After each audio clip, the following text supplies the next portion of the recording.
Halo Sobat Fatan yang cerdas, kita kembali lagi di Fatan Daniswara Channel, channel edukasi yang membantu meraih prestasi.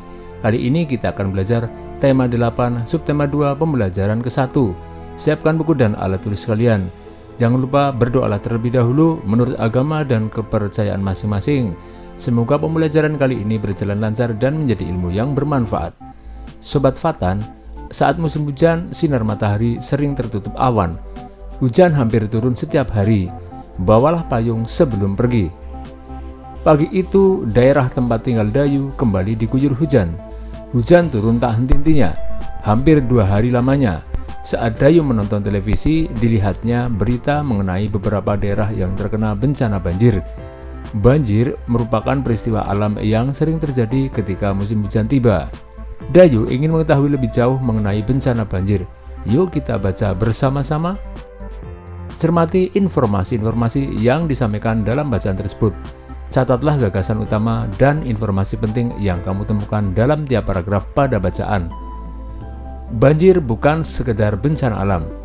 Memasuki musim hujan, terjadi peningkatan curah hujan di beberapa wilayah di Indonesia. Tidak dapat dipungkiri, banjir pun melanda di berbagai tempat. Berbagai faktor penyebab banjir berulang dari tahun ke tahun.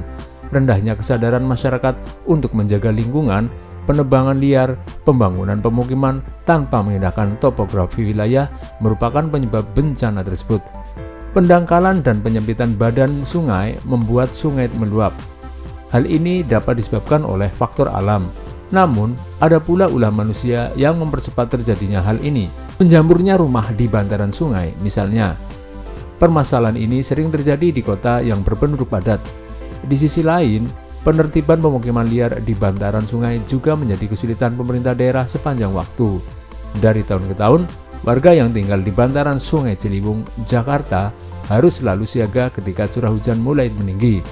Luapan sungai dapat terjadi hingga ketinggian 1-2 meter di dalam rumah. Bukan hanya barang yang harus diselamatkan, nyawa pun menjadi taruhannya.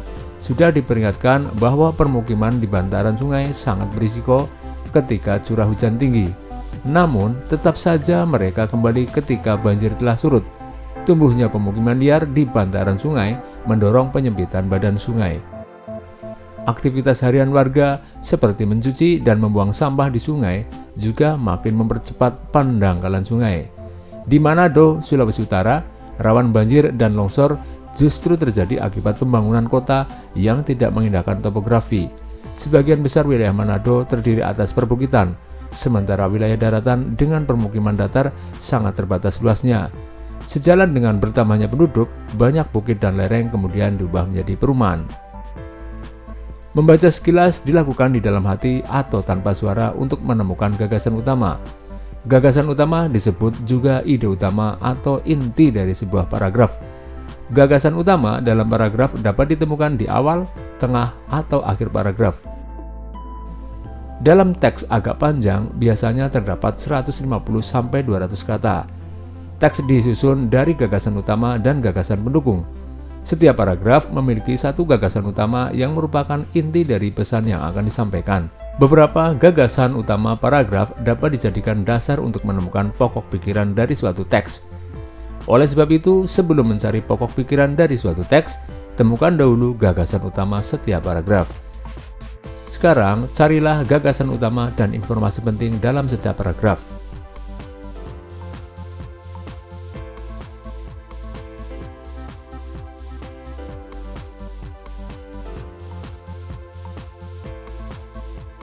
Berdasarkan gagasan utama dan informasi penting yang kamu temukan, buatlah sebuah ringkasan singkat tentang bacaan banjir bukan sekadar bencana alam.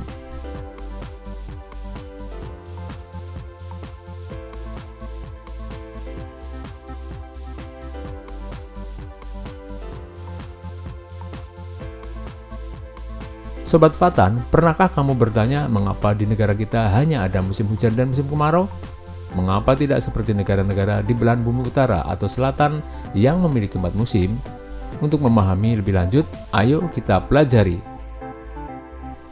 Di bawah ini akan disajikan informasi tentang musim yang terjadi di berbagai belahan dunia. Latihlah keterampilan menyimakmu dengan mengikuti langkah-langkah kegiatan di bawah ini. Mintalah teman sebangkumu untuk membacakan teks bacaan yang berjudul Ada Dua, Ada Empat. Catatlah gagasan utama yang kamu dapat dari setiap paragraf bacaan yang dibacakan tersebut. Bacalah kembali dalam hati bacaan yang berjudul Ada Dua, Ada Empat dan garis bawahi gagasan utama yang kamu temukan di tiap paragraf.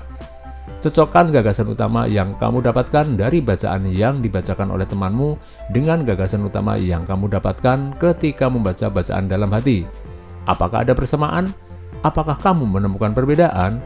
Lakukan kegiatan ini secara bergantian dengan temanmu. Ada dua, ada empat. Mungkin kamu pernah bertanya-tanya di dalam hati, mengapa Indonesia hanya ada musim hujan dan musim kemarau? Tidak seperti negara-negara subtropis yang memiliki 4 musim. Keempat musim di negara-negara subtropis tersebut adalah musim dingin, semi, gugur, dan musim panas. Pada musim dingin, tanah diselimuti salju seputih kapas. Pada musim semi, bunga-bunga bermekaran dengan indahnya. Saat musim gugur, daun-daun berwarna coklat keemasan kemudian berguguran dari batangnya.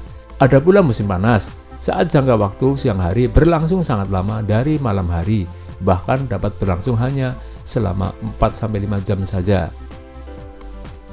Perbedaan musim di negara tropis terjadi karena ketika mengorbit, poros bumi dalam keadaan miring. Pada bulan Desember, saat poros di belahan bumi utara mengalami kemiringan terjauh dari matahari sehingga sedikit mendapatkan sinar matahari. Akibatnya terjadilah apa yang kita kenal sebagai musim dingin. Di sisi belahan bumi selatan pada waktu bersamaan terjadi musim panas. Sementara itu di bagian tengah poros bumi, yaitu bagian yang dekat dengan garis ekuator, poros tidak terlalu mengalami kemiringan. Banyaknya sinar matahari cenderung stabil sepanjang tahun. Pada bagian bumi ini, arah dan kecepatan anginlah yang berperan mempengaruhi musim. Angin terjadi karena perbedaan tekanan udara, baik 2 maupun 4 musim adalah sama-sama karunia Tuhan Yang Maha Esa. Semuanya harus kita syukuri karena menjadikan tempat-tempat di muka bumi ini sempurna dengan ciri khasnya masing-masing.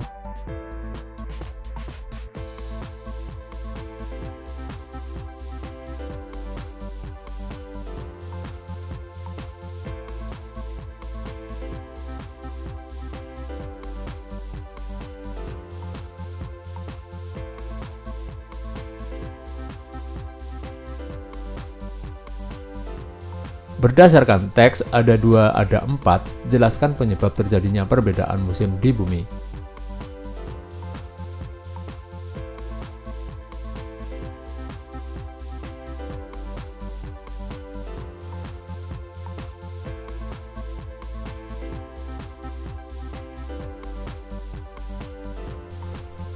Demikianlah pembelajaran hari ini Sobat Fatan. Marilah kita tutup dengan doa. Semoga apa yang kita pelajari bisa bermanfaat bagi kita semua. Jangan lupa untuk selalu menjaga kesehatan badan, menjaga kebersihan lingkungan sehingga kita terhindar dari penyakit. Sampai berjumpa kembali pada pertemuan berikutnya. Salam sukses.